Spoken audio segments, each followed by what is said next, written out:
but during this process, I again hit a plateau. And the plateau was that it was very time consuming. So basically, I started systematic trading to free up my time, but I ended up working 20 hours almost, or 18 hours a day on ideas and coding. And it was, again, very tedious process again. And I was so tired and exhausted, and I felt like I was not moving forward fast enough. So that was quite an irony. And then I think that where everything changed. That was the moment which brought the biggest change ever in my life.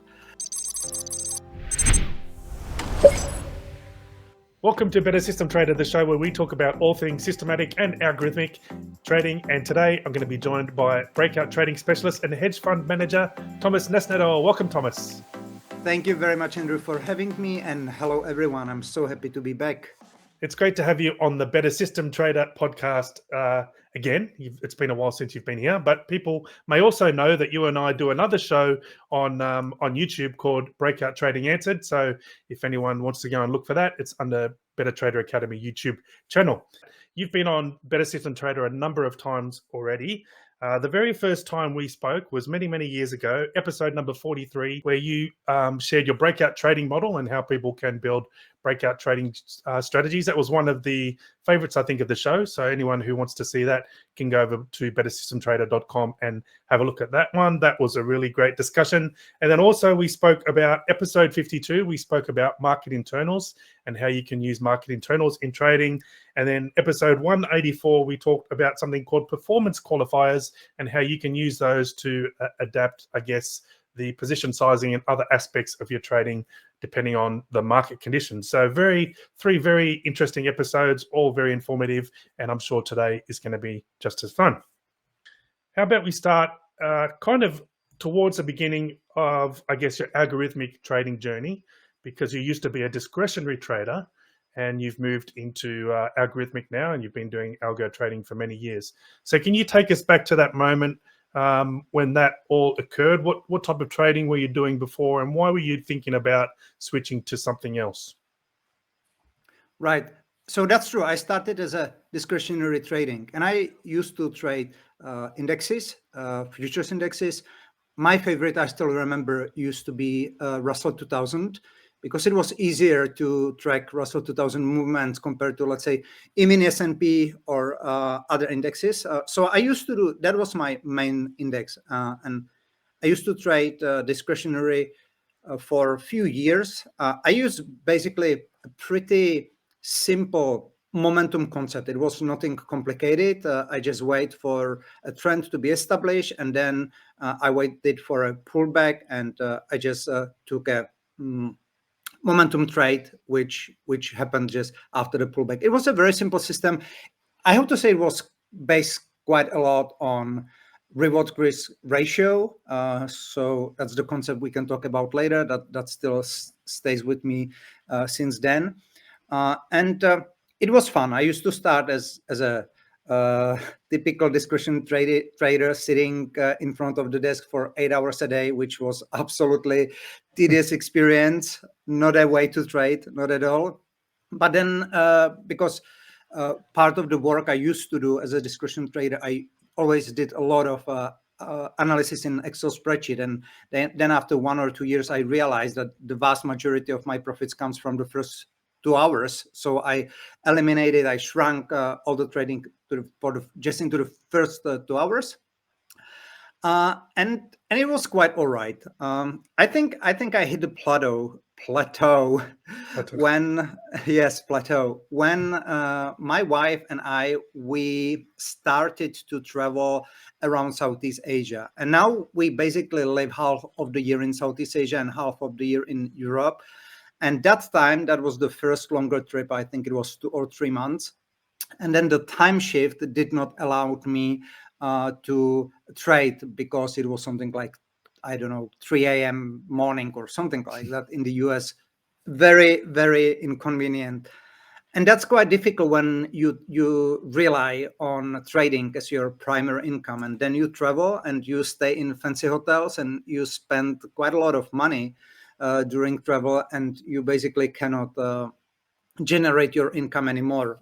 So that was the first point, the first moment when I said I have to do it differently. And then I think it was a cascade of events, because then we got back to Portugal. We used to live in Portugal at that time. And then I had a great friend. He still is my great trading buddy, who already was in automated trading. So he came to Portugal. He shared some concept with me, and I got really, really persuaded that was the direction I had to go to be able to live the lifestyle I always, me and my wife, we always wanted.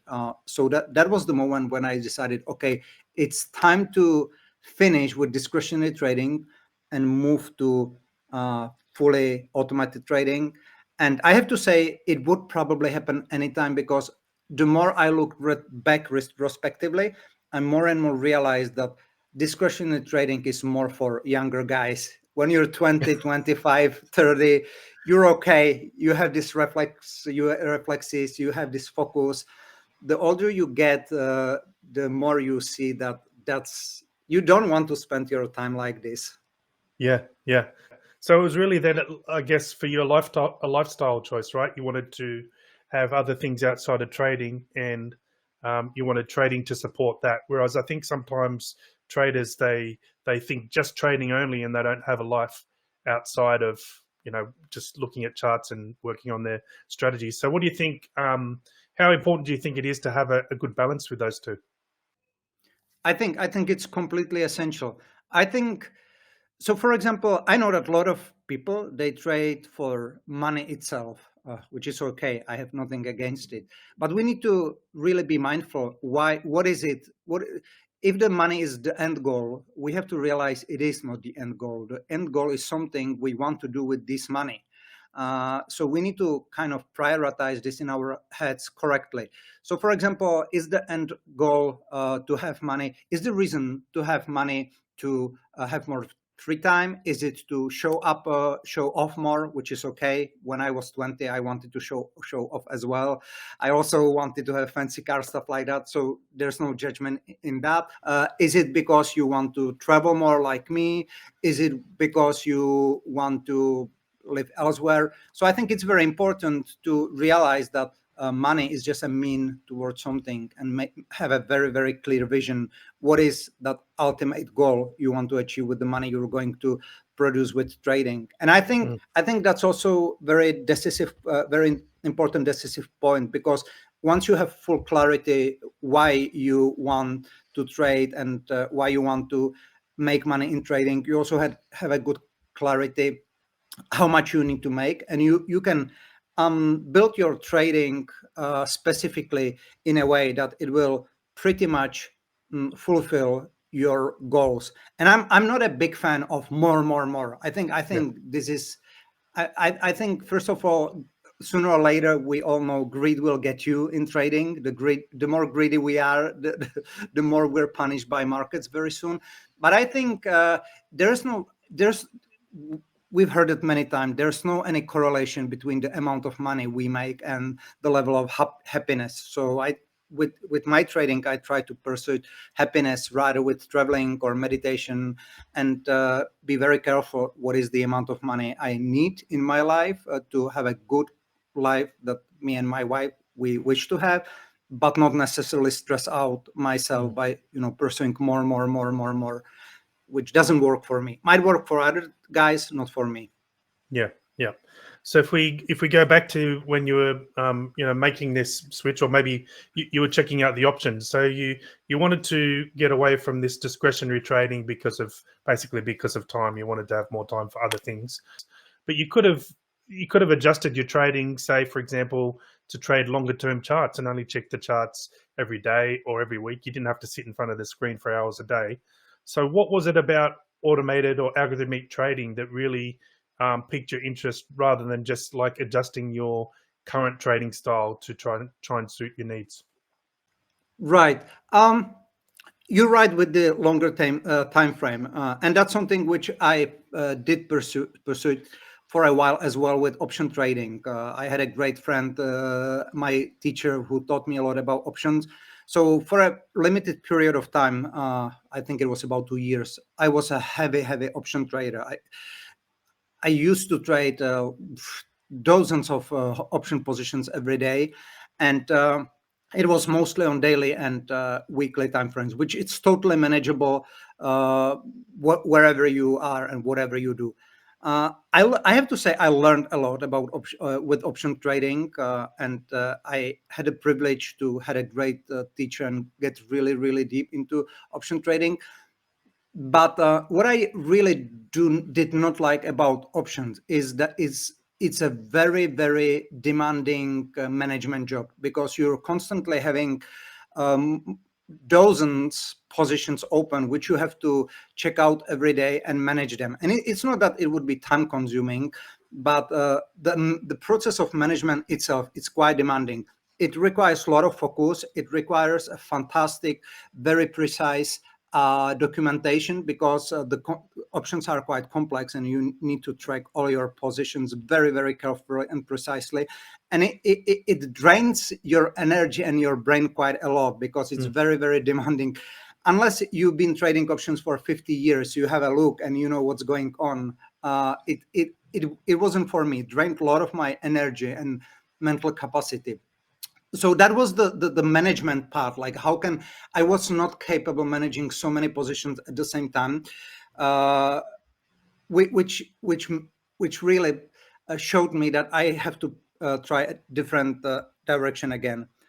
And then again, I'll get back to my friend who was the first one who shared with me the algorithmic trading, the way he did it. And I think that's another absolutely incredible advantage of fully automated systematic trading, that we really, I think we sometimes do not realize how fantastic it is to be able to run multiple strategies with a very low management requirement. I mean, we still are required to watch our positions. We have procedures, checklists, stuff like that. But I found it quite astonishing that I can build dozens of strategies, put them on my live account, and the management requirement was super low. I didn't have to uh, do much, and the strategies would take care of themselves. So I think that's where I got really intrigued, because of the whole system, the possibility, the direction. It was also intellectually challenging, which I like in trading, being intellectually challenged and just try to figure stuff out. Everything clicked. It was, yes, this is for me the next step. While getting older, also having something to fit this nature of mine in 30s, 40s, which was different than in 20s. Yeah, yeah. So then you mentioned that there was a sequence of events that led you to becoming an algorithmic trader. What was that defining moment, or that catalyst that made you go, aha, this is what I'm going to do. Algorithmic trading is for me. This is my path. What was that defining moment there? I think the defining moment was when I saw I could do it. Like with everything, again, I'll get back to my. It was few different moments at the same time.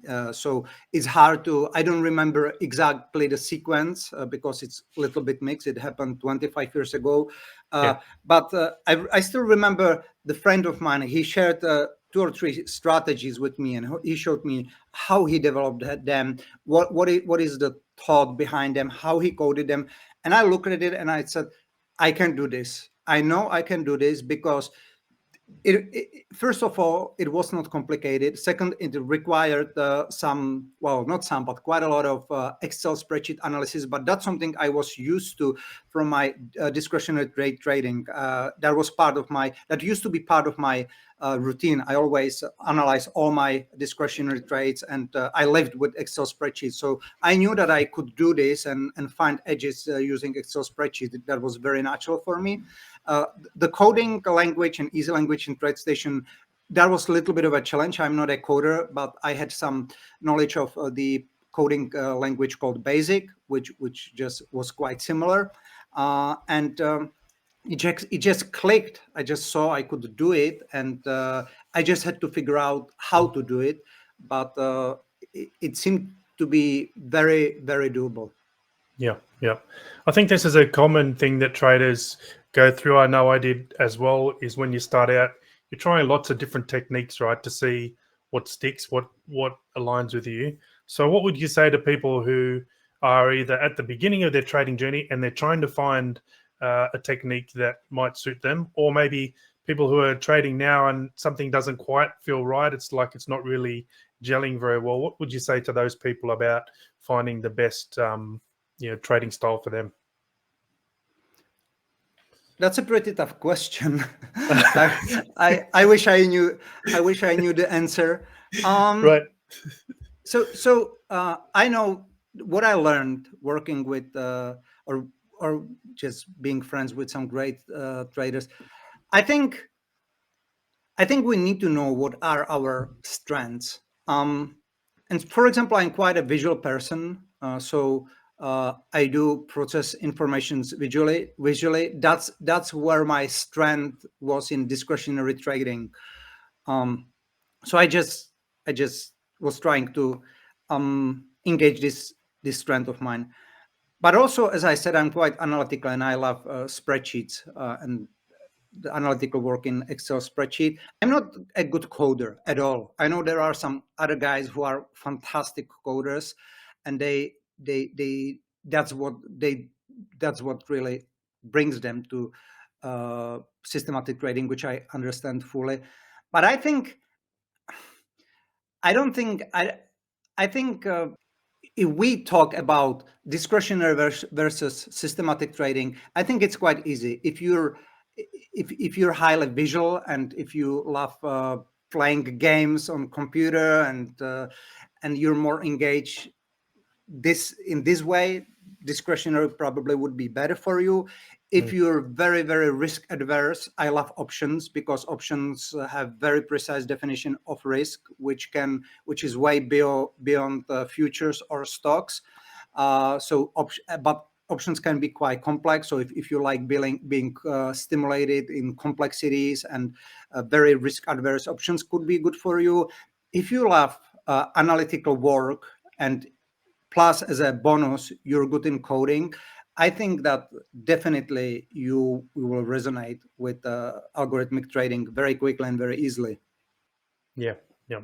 All right. Thank you very much, Thomas, for sharing that moment with us or the movement from discretionary to algorithmic trading. Now I'd like to move on to breakout trading itself. You're a breakout trading specialist. In fact, you've got the nickname Mr. Breakouts, which I personally gave to you because I think you're like the number one breakout trading expert in the world. I think because the level of detail you know about breakout trading is incredible. I've never seen it anywhere else. So let's talk about breakout trading. Maybe first how you discovered that breakout trading was the type of or style of trading for you, and then we'll get onto the model a little bit later. So can you take us back to that moment when you're like, oh my goodness, breakout trading, I love this, let's go? Well, in all fairness, I started like everyone, jumping from a concept to concept, right? So I got my hands on everything. For a certain period of time, I even used to trade stocks, and I used to trade the statistical arbitrage. So I think like everyone else, I was just jumping from mean reversion to statistical arbitrage, cycling through some Larry Williams stuff, because I really do like Larry Williams. He impacted me very positively, his teaching. But I think again, it was mostly my friend who when he shared a few concepts and strategies with me, he shared also one or two breakout trading strategies. And it was a different breakout. It's not a breakout trading I do now. It was kind of something very, very simple. It was something like if you break the high of the first 45 minutes or something like this, very, very simple. It was more based on a combination of a breakout and time condition. But the reason why it really resonated, because it reminded me more than anything else, was my discretionary trading. So I already shared that my discretionary trading was basically I established trend, pullback, and then just I waited for a momentum. So when I saw what he did, it again, it gave me even more confidence that something I could do, because I tried, for example, mean reversion trading. It did not really fit with my nature and with what I already knew from discretionary trading. I think I would be a horrible mean reversion trader. I think I would probably completely fail. Statistical arbitrages, that was too slow for me. It was very boring compared to what I was used to from discretionary trading. So thinking about it again retrospectively, I think that discretionary trading had a huge influence on me later in the phase of automated trading. And when I saw a breakout strategy or two from my friend, it connected cognitively to what I used to do. And I knew that I had already the foundation to go deeper with my breakout trading in the systematic trading direction. So what I basically did, once I learned this simple concept, I many people would start coding, or they would start to code their ideas. What I did instead, I went back to my discretionary charts. I went back to TradeStation, opened the charts, and I was looking for possible breakouts and for a way how I could interpret them instead of in a discretionary way, more in a systematic way, combined with the knowledge which I got from my friend. And that's how I got my first breakout trading ideas, which is coded into TradeStation. At that time, I knew nothing about overfit and over optimization. So of course I overfit it, I over optimized, I ran it on my live account, and of course I lost money. Very typical. Yeah. So that was a tough first lesson, but I was not so bothered. It brought me down a little bit, but I still knew I still could see what was going on. I still felt like being in touch with the direction. I just knew I had to go even deeper, having better understanding of how to put these pieces together. So it took me a while. It took me another iterations. Then I finally, after some time, I was able to create some models which did make profit. Some did, some didn't. But I was getting closer and closer. But during this process, I again hit a plateau, and the plateau was that it was very time consuming. So basically, I started systematic trading to free up my time, but I ended up working 20 hours almost, or 18 hours a day on ideas and coding, and it was again very tedious process again. And I was so tired and exhausted, and I felt like I was not moving forward fast enough. So that was quite an irony. And then I think that where everything changed. That was the moment which brought the biggest change ever in my life, and it was I just I had this feeling like some very strong inner inspiration. Why? And the inspiration was something like this: why don't you take this conceptually? Why don't you try to define a universal approach which would give you kind of a template, and all your goal then, or everything you would have to do would be just filling up this template with different ideas, because I'm a very creative person. I studied at film school, and creativity always has been in my blood. So I love being challenged creatively. And if somebody gives me a template and says, give me 20 creative ideas how to fill up this template, I will have it very quickly. That's part of my nature. So I love this idea of having a universal model, universal concept. So that would really take off a lot of stress and thinking and time out of my shoulders, and just would allow me to come up with ideas to fill up this concept. And that's when I came finally, after a few years, with my breakout model, which is super simple. But I think that's why it works, because it's very simple, but it's very universal, and it can be fed up with different ideas. It can be adjusted, it can be personalized for any trader, yet it showed me how to create thousands of strategies very quickly just because of one model. And this moment has changed everything. Yeah, yeah. Okay, well, we won't go into what that model is. If people want to know more, they can go and have a look at episode number 43, where Thomas shares in a lot of detail how to build breakout strategies using that model. But Thomas, you kind of in that discussion, you've mentioned a number of benefits here and there, but can you kind of consolidate it into a summary of why is it important to have a model for building strategies? What does it give you? Very good question. I think that's something that people still might not get. It makes all the difference. So I think even from my experience, a lot of traders, when they want to develop a strategy, doesn't matter whether breakout trading, community version, just an algorithmic strategy. I think the usual process is either you search an inspiration in books, magazines, or from other traders, which is totally all right. And then you try to use these learned or gathered pieces to put them in a unique combination, which can give you some edge.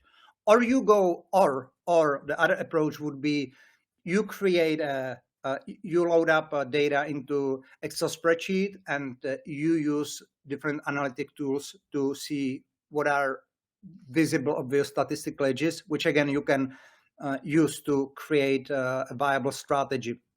Or you can just sit in front of a computer and think. If something comes up, keep trying until you figure out some kind of a trading strategy. Each of these processes is fine, but it's very tedious. It takes hours and hours, probably days and weeks, to come up with a viable solution. A model, it's a different approach. It's a completely different mentality. A model, it's like a concept where you know what are the pieces that you need to fill up to get a viable trading strategy. So it's like let's say you want to create a car. So I'll give you a blueprint of what a car looks like, that you need to have wheels, you need to have the how do you say it in English, carrosserie, The chassis, the chassis. body. Yes, the body. You need to have the body, you need the wheels, you have to have the engine. So you break it down to few components. Now all you do is basically what all the companies out there do. They just swap different parts. They create a different color of the chassis, they create a different size of the wheel, they create a different variation of the engine, but they already following a certain blueprint. So creating cars becomes infinitely easier because now you only need to modify the components. That was my thinking. If I have this blueprint, all I need is different components. And with these components, again, it's very easy to figure out components. It takes almost, well, I don't want to say zero effort, but very, very little effort. Now, the fantastic thing is that once you have a model and you figure out components, the computer can start prototyping strategies for you. So, and you can only do this with a model, because the computer, he needs a clear blueprint. He needs to understand the ways to put pieces together. What is the ultimate goal? So that's why you need a model. And I had this model. I figured out, it was quite a journey, but I figured out the model. It's very simple. And then I just created a list of components like that, where I use my creativity. And now once you have this model and component, you free up your hands tremendously, because you feed up everything into the computer. You let it try different combination permutations. You do the rest of the day what you want. You come in the evening and you see what the computer prototype, and then you spend hour or two sorting out these results and see what you can use or move to the next phase of your development process.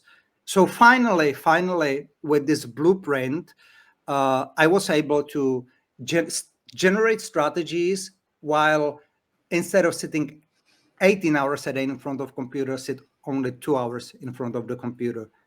And that I don't believe this is possible without a blueprint or a model. I think you need a conceptual model to be able to do this. And ultimately, we developed thousands of viable strategies in our hedge fund. And I know you developed thousands of strategies with the same model as well. So it's all matter of implementing this whole idea. Once you implement it, the model basically does the job for you, combined with a computer power and, of course, some experience and knowledge.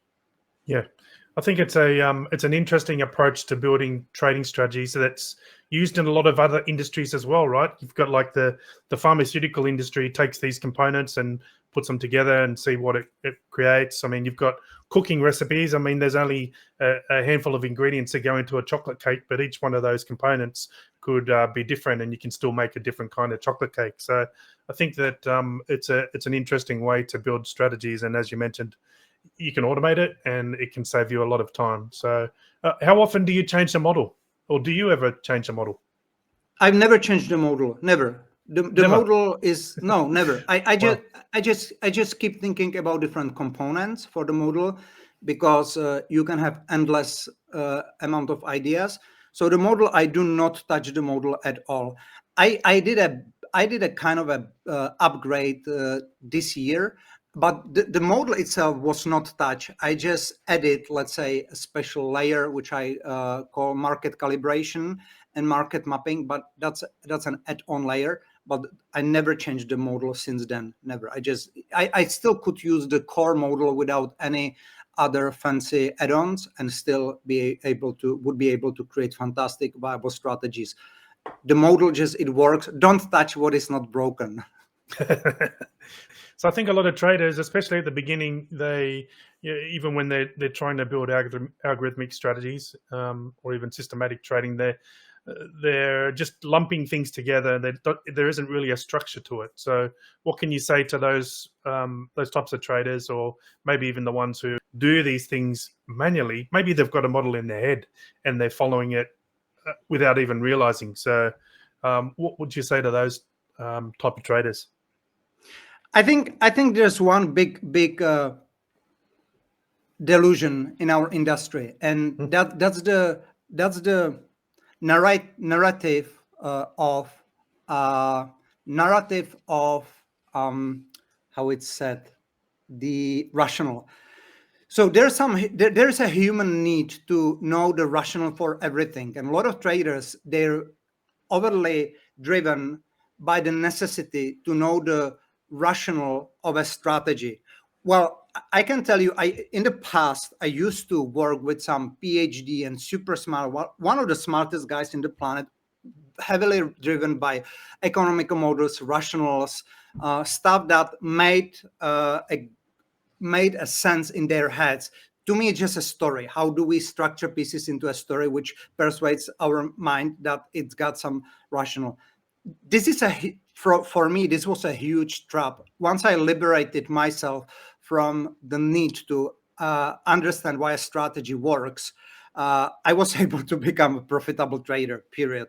Because before, I think this necessity to know the narrative, the rational, it really holds us tight on intellect, like being intellectually able to explain everything and grasp the confidence from the intellectual interpretation. What I found out was that we don't need an intellectual interpretation of our edge at all. All we need is very, very strong robustness testing procedure, because I felt a lot in the past with overfitting and over optimization.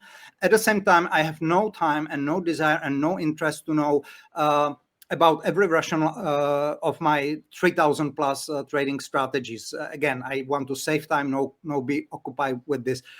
So whoever wants to join a direction of algorithmic trading, also, I believe, needs to understand that a robustness testing procedure is the number one requirement, which will liberate you from the urge to explain every single detail in your edge, and will help you to move forward much, much faster, because the robustness testing procedure will so-called separate the wheat from the shaft. Did I say it right? pretty finally close. Yeah, after. yeah, that's Yeah, good. yeah. Okay. So that's whatever you do in systematic trading, you guys out there.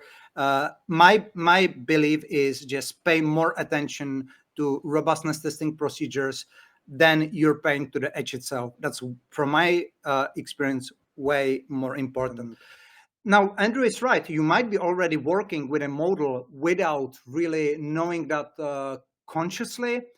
I would say if you want to understand better, uh, I can only share what I know about breakout trading strategies, and I think I've learned a thing or two about breakout trading strategies. So, if you also want to touch a little bit on what I do, how I think about this, which I believe is a very efficient way, you can also get a free mini course which we created with Andrew, where I explain a little bit more about breakout trading strategies. I demonstrated on the process on a particular breakout strategy. By the way, just for you to know, it's a breakout strategy which we shared 6 or 7 years ago with Andrew here on the show on the very first episode. That was the episode 43. It Wow. still keeps working. It still keeps making money until now. There was a small adjustment, small upgrade. It's all the video, but it still keeps working even after 7 years and making money. So that's what I could recommend as well. Get a little Yep. bit of a knowledge. I don't know if you will share the link, Andrew, but Yep. that's another tip. Yep. Okay. Thanks for reminding me of that. I don't have the link to put on the screen, but I will put it below the video in the show notes. So if you want to go and check that out, it's completely free. It's just Thomas showing how to build a breakout strategy. So that was defining moment number 2, discovering breakout trading and developing that into a model which you can use to scale up and leverage your trading.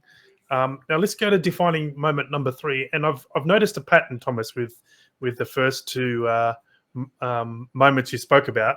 It seems that you have had quite a lot of impact from friends to direct you from moving from discretionary to algorithmic, and then showing you breakout trading. And so it sounds like you've had a lot of input from maybe mentors and other trading peers along your journey. So I know that you've have had a lot of input from those kind of people.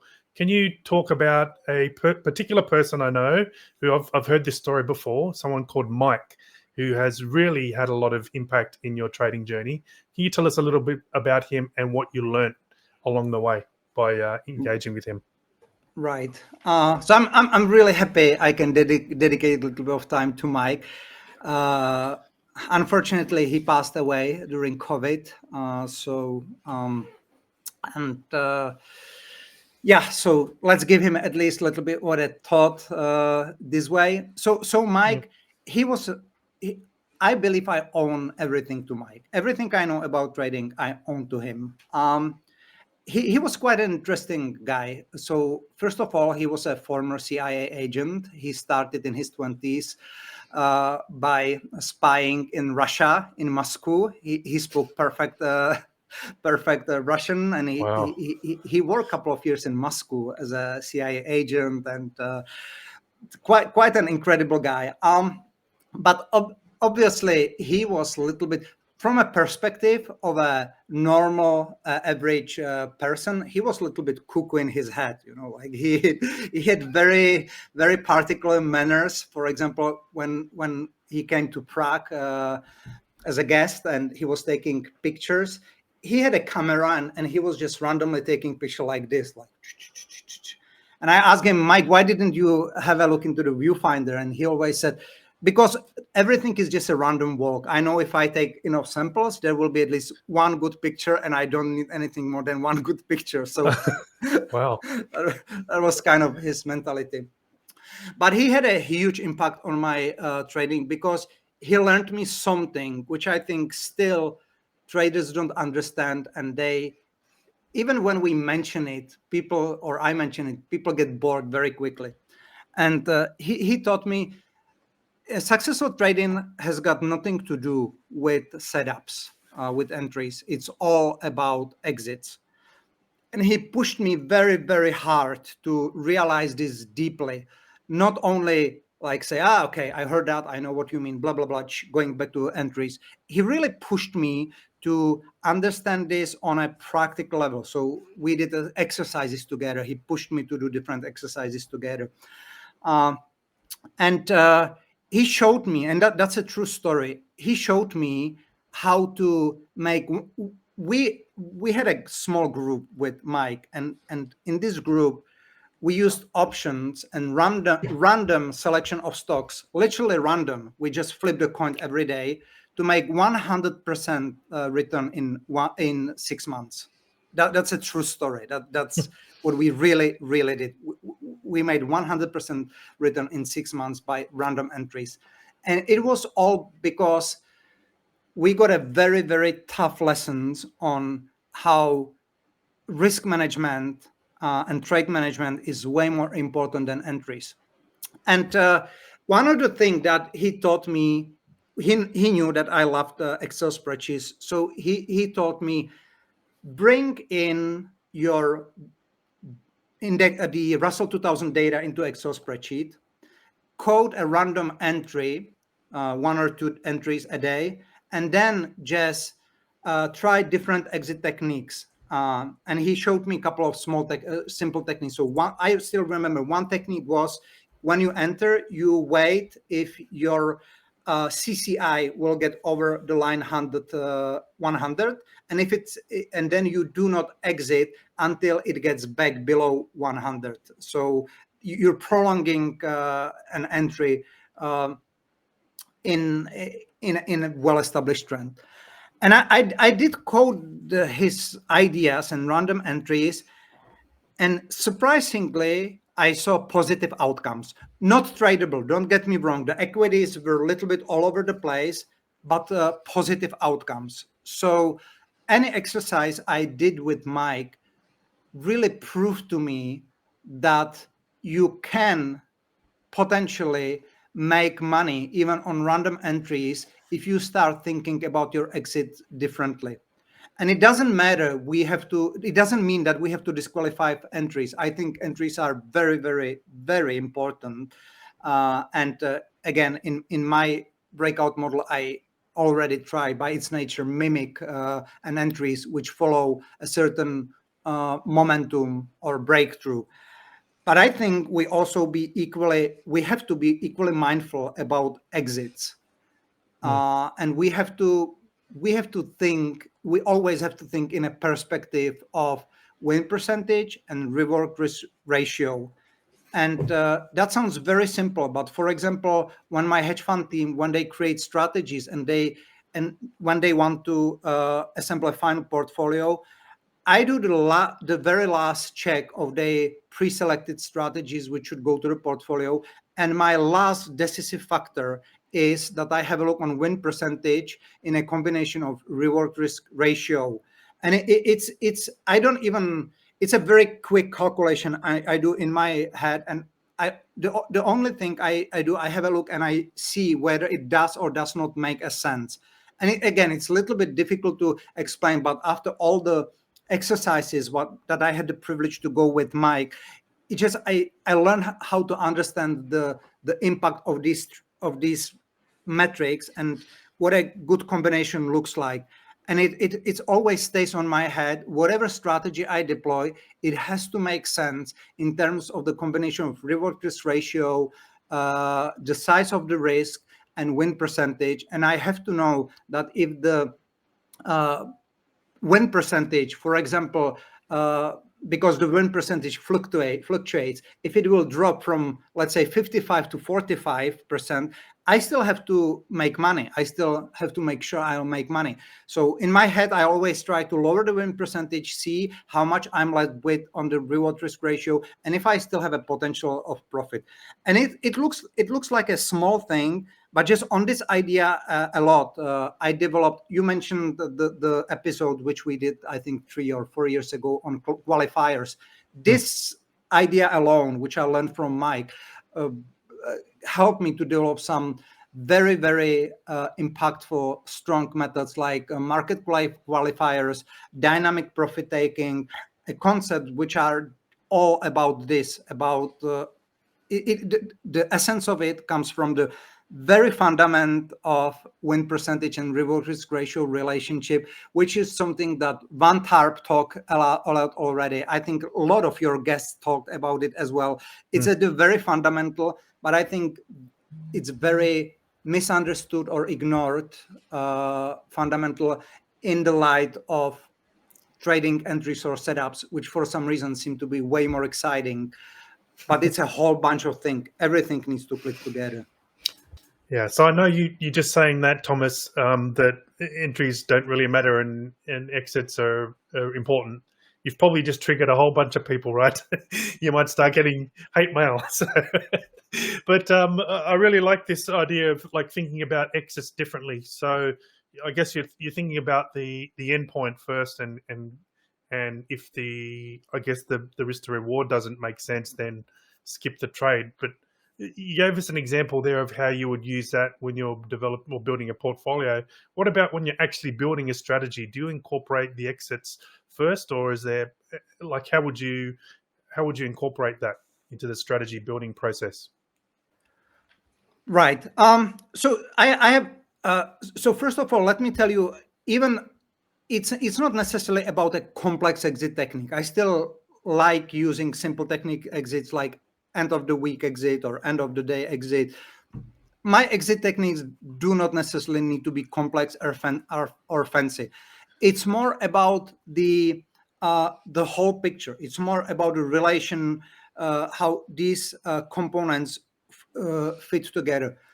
So I let, as I said, my computer prototypes strategies. So I have a couple of exit techniques, and I see just what sticks, what a computer can analyze as very robust and viable solution. But then each strategy I get into my hand, I always very practically look at this relationship between risk reward and win percentage, and it's actually very simple but very powerful exercise. So basically, with breakout strategies, your win percentage will be about 50%. It can be sometimes 40, 50, sometimes 55. Your reward risk ratio could be anywhere between 1.5 to 1 up to 4 to 1. Now, my experience is that win percentage really fluctuates, and it can.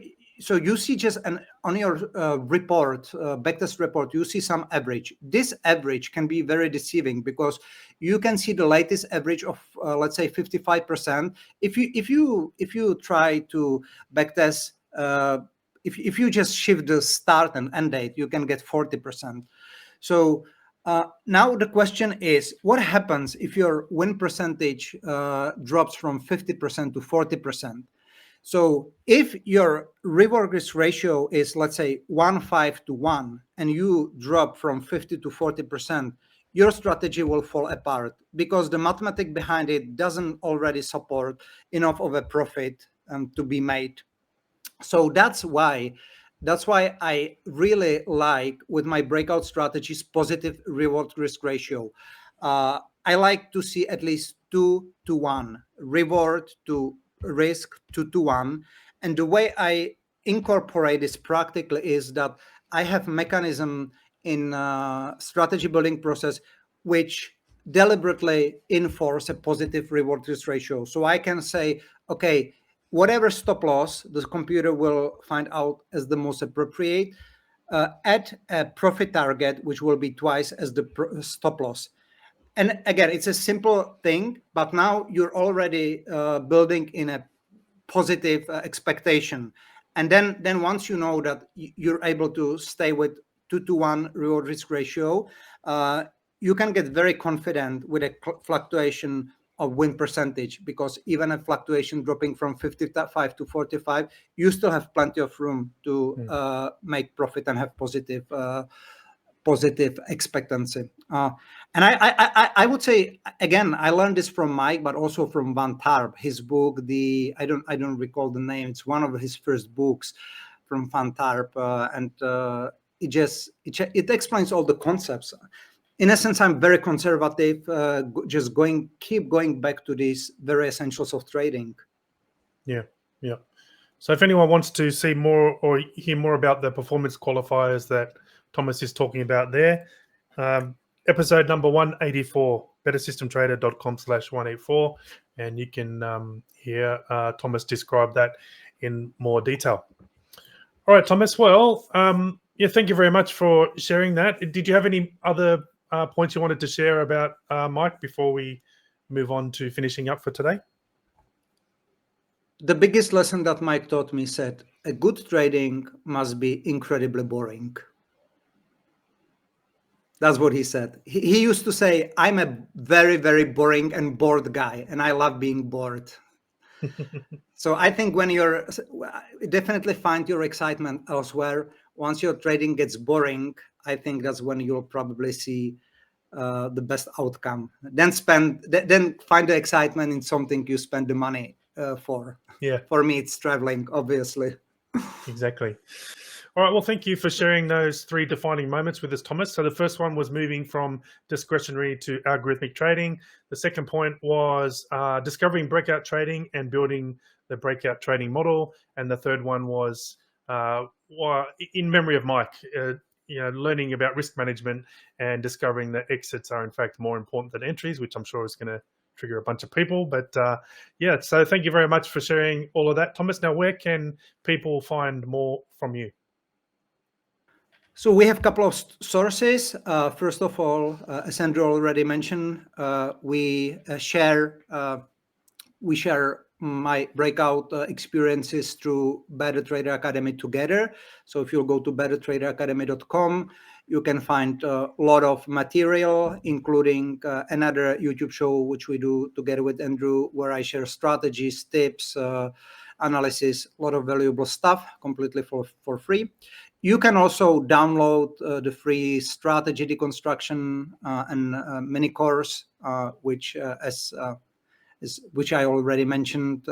That's the same strategy which we shared here for the first time 7 years ago. Still keeps making money, so you can see how I think about breakout strategies, and that's it. Yep. And also, don't forget your book that you published last year, breakouttradingrevolution.com. Yes. Yeah. Please, that's an important one. If you want to learn deeper about my model, if you still struggle with making money in trading, I guys definitely recommend the book, thebreakouttradingrevolution.com.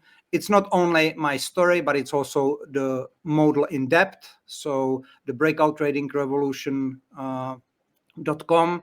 And I believe that this can very quickly and profoundly change your trading, and I'm quite confident about it because the model just works like a magic. In the book, you will see that the model works on it works on markets in Europe, in Finland, in Asia, in Australia, in Russia. We have so many success stories in the book, people deploying the same model again and again on different markets in different countries and still getting positive results. So the breakouttradingrevolution.com. Yep. All right. Thank you very much for that, Thomas. And anyone who's enjoyed what Thomas has shared with us today, actually, please give us a thumbs up for the video and hit the subscribe and bell button so you're notified whenever I release new content. All right, Thomas, any closing thoughts before we finish up? If you guys are listening to this episode, that means you already know that trading is for you. That means you already are really, really tempted, and that's a good thing. So please don't give up. Definitely do your homework. It's totally doable, and I hope that today Andrew and we could bring up a little bit of an inspiration so you can get successful as much as possible, as much as and fast as possible. So thank you very much for this great interview, and also let me wish you all everything fabulous and best in 2024, which is coming very soon in 1 week. Yep. All right. Well, thank you very much, Thomas, and thanks everyone for joining us today, and happy trading. Happy trading.